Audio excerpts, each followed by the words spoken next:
Tell me this. Have you heard these phrases before? Hope for the best, but prepare for the worst. Practice makes perfect. If you want something done right, do it yourself. It takes less time to do a thing right than explain why you did it wrong. Now, if you've heard these quotes or you say them, then it's very likely you're the perfect melancholic temperament or you're talking to someone who is. I'm so glad you're here with me today. I'm going to help you understand the perfect melancholic temperament. Because you're listening, you'll realize that there's definitely someone in your life that's a perfect melancholic. In fact, it might be you. Now, if this is you, this will help you understand why others who can't get things organized, structured, or completely perfect are so frustrating. You'll understand that not everyone can get it just right, like you. If it's a member of your family, a friend, or a work colleague, then this is your chance to use this knowledge and get to know and understand them well. We all need a perfect melancholic in our lives to keep us on the straight, organised, logical pathway forward. I'm Kate Mason and welcome to Parenting and Personalities. This is the podcast that connects you to the ones you care about the most.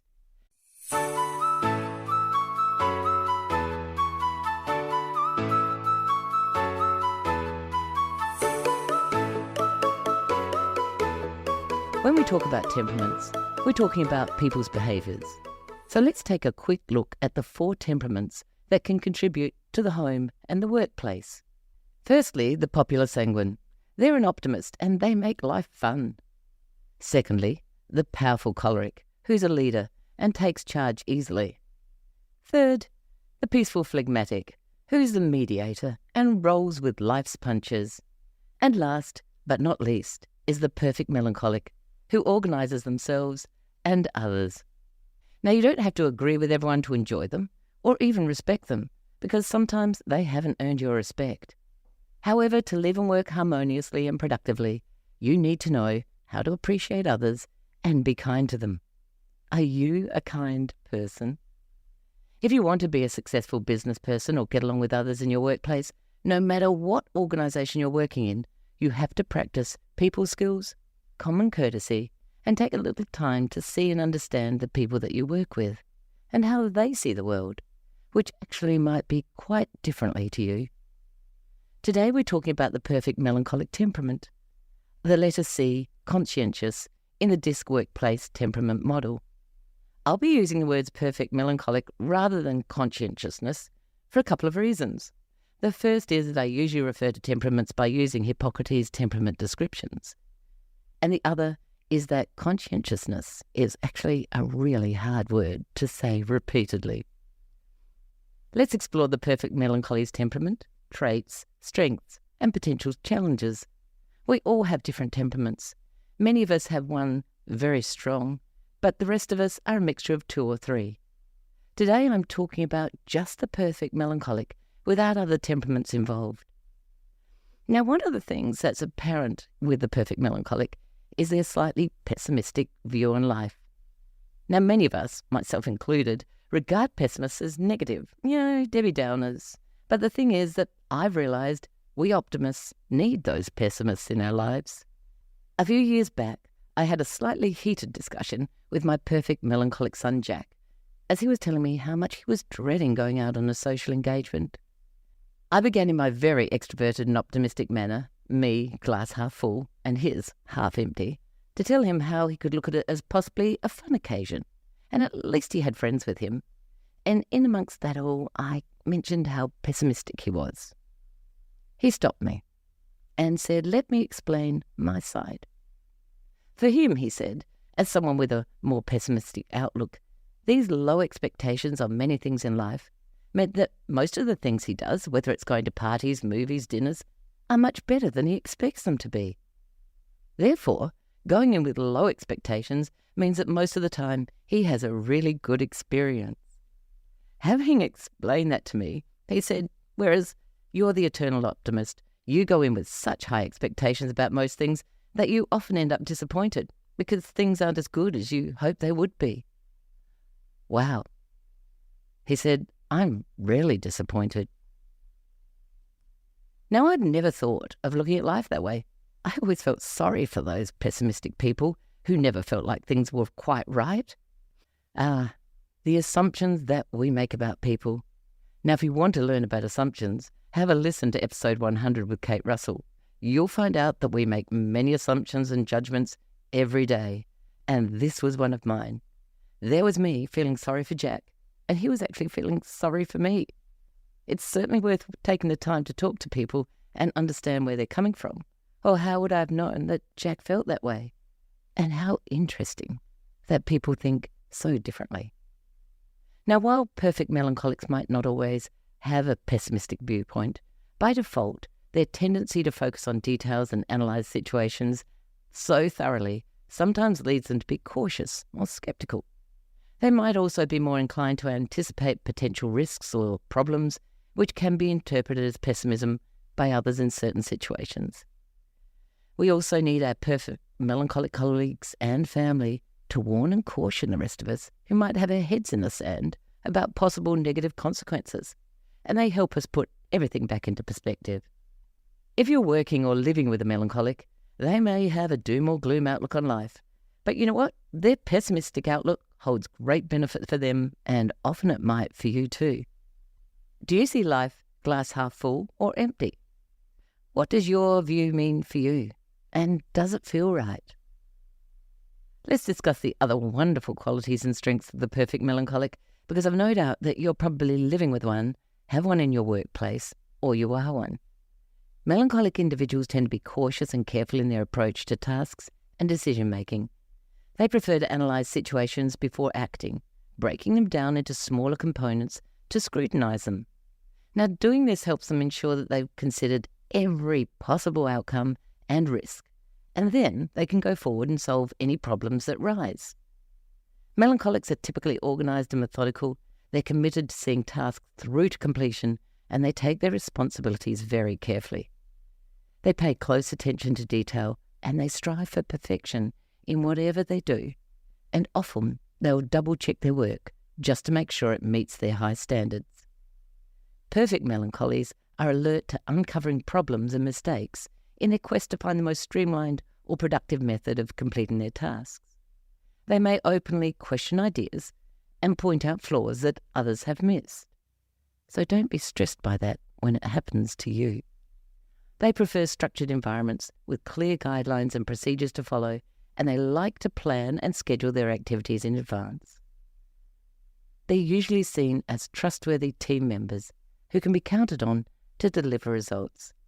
You know, if you want anything done on time and perfectly, the perfect melancholic is the person for the job. Now, have I just described you or someone you know? We can all work in any job, but we do find that some jobs are more comfortable because they fit our skill set. Jobs that attract melancholics are roles that require their skill set of attention to detail, accuracy and precision, because they're typically analytical, cautious, systematic people who prefer to work with data, facts and figures. Some examples of jobs that might align well with a melancholic is accountant, research scientist, software developer, quality control specialist, data analyst, inventory manager, and the list just goes on. I recently worked with a group of 25 accountants, and all but 2 of them were perfect melancholic. Oh, they all loved their jobs. The only complaints they had were about the 2 people with different temperaments to them. They said they were untidy, disorganized, and never on time with their work. Now, these 2 left-out individuals found their workplace uptight, conservative, and constricting. Explaining to the team their different temperaments and the benefits of this changed everyone's outlook and made room for less judgment and greater acceptance. However, this didn't mean that the perfect melancholics wouldn't lower their expectations, but it did mean that at least they understood that not everyone saw the world as they did. Can you relate to this in the workplace? Are you the perfect melancholic, or are you working with one? Now, in our workplace, our bookkeepers are our perfect melancholics. We would never be without them. They work out budgets, do the pays, and ensure the taxes are paid. All the things that are not our strengths. It is annoying sometimes, though, if we want to do something impulsive with our money, and we're asked to justify. What for? Why? When?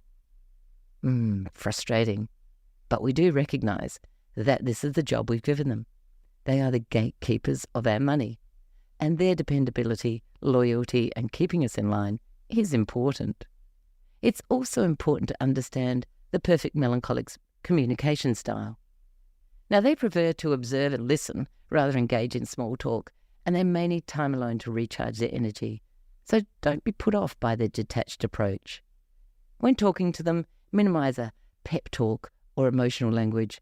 They find this stressful and would prefer that you kept discussions focused on facts and details and emphasis on the task at hand. Be patient, persistent, and diplomatic with them.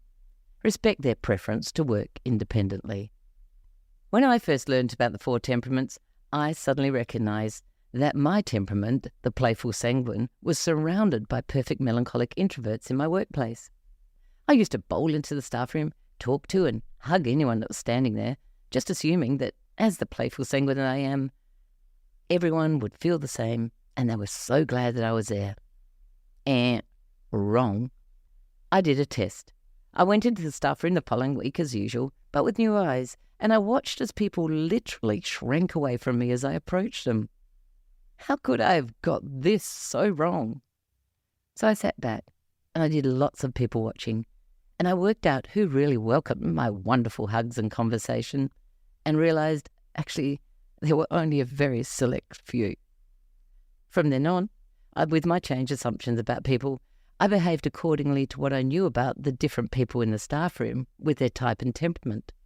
I found the melancholic staff members were much friendlier with one-on-one conversation, less small talk, less emotional language, and sadly, less on-the-spur-of-the-moment hugs. I've used this knowledge for much of the last 34 years, with some occasional lapses. We're not all perfect. It's had a profound effect on my relationships with my melancholic friends and clients. Please allow time to get to know each other better to avoid misunderstandings such as these. And remember, the perfect melancholic, being risk-averse perfectionists, might not always pay enough attention to the human element. Now, as we know, when your strengths are carried to extremes, they then become your weaknesses. The perfect melancholic's basic desire in life is perfection. But when they demand unrealistically high standards of themselves and others in areas that don't require perfection, or it is actually impossible to achieve perfection, they are losing the thing they desire the most. Now, when life isn't going their way and they can't have perfection, their frustration and annoyance with others and themselves can erupt. It can take place in many forms. It might be in snide remarks about the people who are annoying them. They might explode in rage and then beat themselves up afterwards for displaying such a lack of control.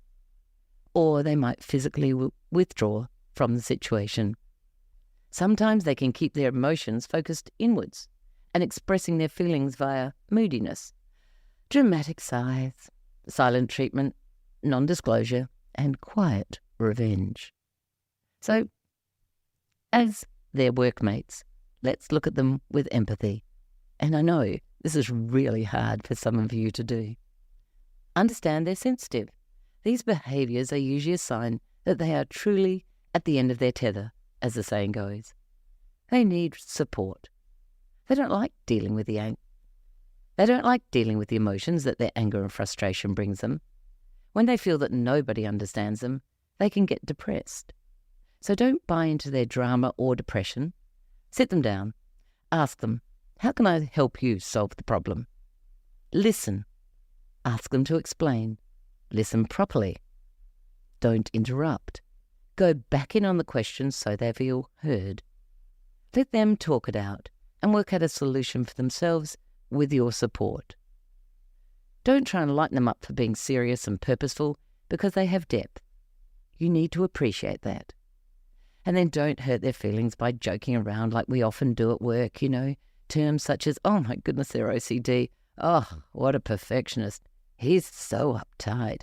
Oh, they're always rigid. And the list goes on. It might be used in humour, but please remember that name-calling is not healthy or productive, even in fun. Help them with some of their stresses in the workplace. Don't put them with emotional or erratic people. If you are a powerful choleric or a playful sanguine temperament, and any of you are working with the melancholic, do your utmost to keep your tone low and endeavour to complete projects on time, okay, as perfectly as possible. You're probably not going to be able to do it, but at least it looks like you've made an effort.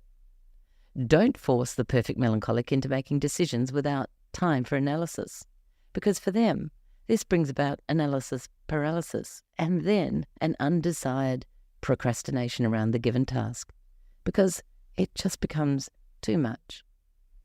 Let them work in a quiet space and give them time to complete a job, because they want to get it right. If you have a popular sanguine temperament in the workplace, move them away from your perfect melancholic so they can concentrate without constant chatter. In fact, this isn't just for the perfect melancholic in particular, it's probably for everyone. They're at their best when they're being deep and thoughtful, so give them a think tank of ideas that they can rely on with their natural ability to see potential problems. Get them to test out ideas or plans. Help the perfect melancholic not to get lost in the details, because details are really important for them, and they can also be very time-consuming and often unnecessary. Praise them for their amazing skill set. Let them work from charts and graphs and schedules, and get them to help the peaceful phlegmatics and the popular sanguines in scheduling and finishing their work on time.